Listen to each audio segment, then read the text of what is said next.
Hello dear friends, स्वागत है आपका अपने यूट्यूब चैनल एसडी एजुकेशन पर। आज है 29 मार्च 2025 और हम बात करेंगे रेगुलर की तरह आज के most important current affairs question के बारे में। जैसा कि आप सभी लोग जानते हैं, हम अपने इस वीडियो में जो भी आने वाले एग्जाम्स हैं उन एग्जाम्स में जो करंट अफेयर्स रिलेटेड क्वेश्चन पूछे जाते हैं उन सभी क्वेश्चन को यहाँ पर कवर किया जाता है। तो अगर आप वीडियो पर पहली बार आए हैं तो वीडियो को शुरू से लेकर लास्ट तक पूरी देखिए। वीडियो अगर पसंद आती है तो वीडियो को लाइक कीजिए, दोस्तों के साथ वीडियो को अधिक से अधिक शेयर कीजिए, साथ ही साथ चैनल को सब्सक्राइब भी कीजिए। बढ़ेंगे वीडियो में आगे की तरफ, बात करेंगे आज के पहले प्रश्न की। आज का पहला प्रश्न है, हाल ही में हुरून ग्लोबल रिच लिस्ट 2025 के टॉप 10 में जगह बनाने वाली पहली भारतीय महिला कौन बनी। यानी अभी हुरून की एक ग्लोबली जो रिच लिस्ट होती है, यानी कि सबसे अमीर व्यक्तियों की जो लिस्ट होती है वो जारी की गई और इस लिस्ट में टॉप 10 में जगह बनाने वाली पहली भारतीय महिला कौन बन गई है। तो ऑप्शन नंबर ए इस प्रश्न का सही जवाब हो जाएगा, यानी कि रोशनी नाडर मल्होत्रा जो है ये टॉप 10 में पहुंचने वाली पहली भारतीय महिला बन गई है। डिटेल में इनके बारे में अगर हम बात करें तो Roshni Nadar Malhotra Hurun global rich list 2025 के टॉप 10 में जगह बनाने वाली पहली भारतीय महिला बन गई हैं। उनकी जो अनुमानित संपत्ति है वो 3.5 लाख करोड़ रुपए है और रोशनी नाडर मल्होत्रा ने दुनिया की सबसे अमीर महिलाओं में 5वां स्थान हासिल किया है और भारत की तरफ से ये फर्स्ट पोजीशन है और ओवरऑल ये 5वीं पोजीशन पर है। बात करें, ये हिंदुस्तान कंप्यूटर्स लिमिटेड यानी HCL टेक्नोलॉजी की चेयरपर्सन है और यह उपलब्धि उन्हें उनके पिता HCL ग्रुप के फाउंडर शिव नाडर द्वारा 47% हिस्सेदारी ट्रांसफर करने के बाद मिली है। यानी उनके जो पिता थे उन्होंने अपनी जो संपत्ति थी उसका 47% जो हिस्सा था उन्होंने इनको ट्रांसफर कर दिया, इनको दे दिया, इसीलिए ये टॉप 5 में इनकी पोजीशन आ गई और टोटल इनकी जो अनुमानित संपत्ति है वो 3.5 लाख करोड़ रुपए बताई जा रही है। आगे क्वेश्चन की ओर बढ़ेंगे। अगला क्वेश्चन है, हाल ही में 47वां national junior girls handball tournament कहाँ आयोजित किया गया। तो जो 47वां national junior girls handball tournament है ये लखनऊ में आयोजित किया गया। ऑप्शन नंबर ए प्रश्न का सही जवाब है, ऑप्शन नंबर बी प्रश्न का सही जवाब है। डिटेल में इसके बारे में अगर हम बात करें तो हाल ही में लखनऊ में 47वें national junior girls handball tournament का आयोजन किया गया और ये जो आयोजन है वो 26 से 30 मार्च 2025 तक हुआ। जूनियर जो बालिका हैंडबॉल टूर्नामेंट है इसमें कुल 30 टीमें हिस्सा ले रही हैं, क्योंकि 30 मार्च होने को है, अभी 29 मार्च है, यानी कि कल तक की इसका आयोजन और किया जाएगा और टोटल इसमें कुल 30 टीमें हिस्सा ले रही हैं और यूपी के हैंडबॉल एसोसिएशन के 50वें स्थापना दिवस के मौके पर इसका आयोजन किया जा रहा है और ये जो आयोजन है यानी कि ये टूर्नामेंट का जो आयोजन है वो केडी सिंह बाबू स्टेडियम में खेला जा रहा है। आगे क्वेश्चन की ओर बढ़ेंगे। अगला क्वेश्चन है, हाल ही में कब बैंकिंग कानून संशोधन विधेयक 2024 राज्यसभा से पारित होने के बाद अब संसद से भी पारित हो गया। यानी कि पहले ये राज्यसभा में पारित हो गया था, अब जाकर के संसद से भी पारित हो गया। तो ये 26 मार्च 2025 को ये संसद से पारित हुआ। ऑप्शन नंबर डी प्रश्न का सही जवाब हो जाएगा। इसके बारे में अगर बात करें तो 26 मार्च को बैंकिंग कानून संशोधन विधेयक 2025 राज्यसभा से पारित होने के साथ ही अब संसद से भी पारित हो गया है। इसमें कुछ जो बैंक हैं उन बैंकों में कुछ कानूनी संशोधन किया गया है और ये जो विधेयक है इसको किसने पेश किया, तो केंद्रीय वित्त मंत्री निर्मला सीतारमण ने इस विधेयक को राज्यसभा में पेश किया और इसके तहत क्या होगा, इसके तहत जो बैंक खाता धारक होंगे वो अधिकतर अब 4 नॉमिनी रखने की अनुमति उनको होगी, यानी कि अब वो अधिकतम 4 नॉमिनी रख पाएंगे। बात करें 3 दिसंबर 2024 को ये जो विधेयक है वो लोकसभा से भी पारित हुआ था और अब जाकर के संसद से भी ये पारित हो चुका है। नेक्स्ट क्वेश्चन है हमारा अगला क्वेश्चन, हाल ही में चौथे 25 टन बोलार्ड पुल यानी BP टन टक जो है युवान, इसके इंडक्शन समारोह का जो आयोजन है वो कहाँ किया गया। तो जो इसका आयोजन है वो विशाखापत्तनम में किया गया है। ऑप्शन नंबर ए प्रश्न का सही जवाब हो जाएगा। इसके बारे में अगर हम बात करें तो 26 मार्च को चौथे 25 टन बोलार्ड पुल टग युवान के इंडक्शन समारोह का जो आयोजन है वो किया गया और ये जो इंडक्शन कार्यक्रम का जो आयोजन है वो आंध्र प्रदेश के विशाखापत्तनम में स्थित नेवल डॉकयार्ड में किया गया, यानी जो नेवल डॉकयार्ड शिप रही वहां पर इसका आयोजन किया गया और ये जो टग है ये भारतीय नौसेना के लिए 25 TBP टग्स के निर्माण हेतु किए गए समझौते का एक हिस्सा है, यानी कि 25 जो टग थे उनके निर्माण की बात की गई थी और इसके अंतर्गत ये जो 6 बनाए गए हैं ये पहले इस समझौते के अंतर्गत ये पहली किस्त है, या कह सकते हैं इसका पहला आयोजन है।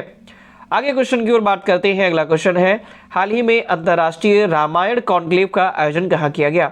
तो अंतर्राष्ट्रीय रामायण कॉन्क्लेव का जो आयोजन है वो श्रीलंका में किया गया। ऑप्शन नंबर सी प्रश्न का सही जवाब हो जाएगा, सी फॉर श्रीलंका, यानी कि ऑप्शन सी है और श्रीलंका में इसका आयोजन किया गया। डिटेल में इसके बारे में बात करें अगर हम, तो श्रीलंका की जो राजधानी है कोलंबो, वहां पर अंतर्राष्ट्रीय रामायण कॉन्क्लेव का आयोजन किया गया और इसका जो आयोजन है वो 26 मार्च 2025 को हुआ। जो कॉन्क्लेव था इसका आयोजन कोलंबो के स्वामी विवेकानंद सांस्कृतिक केंद्र में किया गया। इसके अंतर्गत अगर हम बात करें तो श्रीलंका में कौन कौन से महत्वपूर्ण स्थल हैं, तो वहां पे सीता एलिया, मनावरी मंदिर और मुन्नेश्वरम मंदिर जैसे महत्वपूर्ण स्थान भी हैं। आगे क्वेश्चन की ओर बढ़ते हैं। नेक्स्ट क्वेश्चन है हमारा, हाल ही में टेपक टकरा विश्व कप 2025 का आयोजन कहाँ किया गया? तो जो सेपक टाकरा विश्व कप था 2025 का, इसका आयोजन बिहार में किया गया। ऑप्शन नंबर 20 पर इसका सही जवाब हो जाएगा।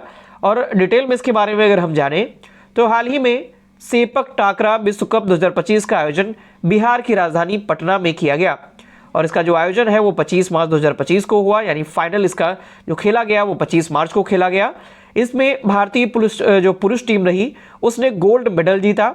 साथ ही साथ भारतीय दल ने सेपक टकरा वर्ल्ड कप 2025 में कुल 7 पदक जीते। सेपक टाकरा विश्व कप को किक वॉलीबॉल वर्ल्ड कप भी कहा जाता है, यानी कि जो वॉलीबॉल है उसका खेल होता है और इसे किक वॉलीबॉल वर्ल्ड कप के नाम से जाना जाता है। अगला क्वेश्चन है, हाल ही में किस राज्य के मुख्यमंत्री ने गंगा और शारदा नदी गलियारों की घोषणा की? तो उत्तराखंड राज्य के जो मुख्यमंत्री हैं उन्होंने गंगा और शारदा नदी गलियारों की घोषणा की हुई है। ऑप्शन नंबर ए प्रश्न का सही जवाब हो जाएगा।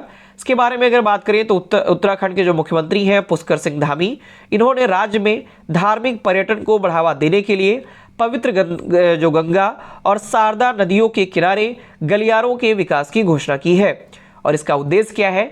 इसका उद्देश्य है राज्य की सांस्कृतिक और आध्यात्मिक विरासत को संरक्षित करते हुए तीर्थयात्रियों के लिए बुनियादी ढांचे और सुविधाओं में सुधार करना है। यानी जिस प्रकार से हमारी सांस्कृतिक और आध्यात्मिक विरासत जो चली आ रही है उसको किस प्रकार से हम सुरक्षित रख सकते हैं, उसका संरक्षण कैसे कर सकते हैं, इसके तहत ये जो कार्यक्रम है या कह सकते हैं जो ये गलियारे बनाए गए हैं गंगा और शारदा नदियों के गलियारे, इनको उद्घाटन जो है वो किया गया पुष्कर सिंह धामी के द्वारा और ये उत्तराखंड में इनका निर्माण किया जाएगा।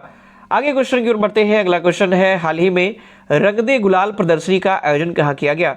तो जो रंग दे गुलाल प्रदर्शनी थी ये दुबई में इसका आयोजन किया गया। ऑप्शन नंबर सी प्रश्न का सही जवाब हो जाएगा, दुबई में इसका आयोजन किया गया। इसके बारे में अगर हम बात करें तो हाल ही में दुबई में रंग दे गुलाल प्रदर्शनी का आयोजन किया गया है। इसके अंतर्गत भारतीय लोक कला गलियारे द्वारा आयोजित इस कार्यक्रम में 24 भारतीय कलाकार हिस्सा ले रहे हैं।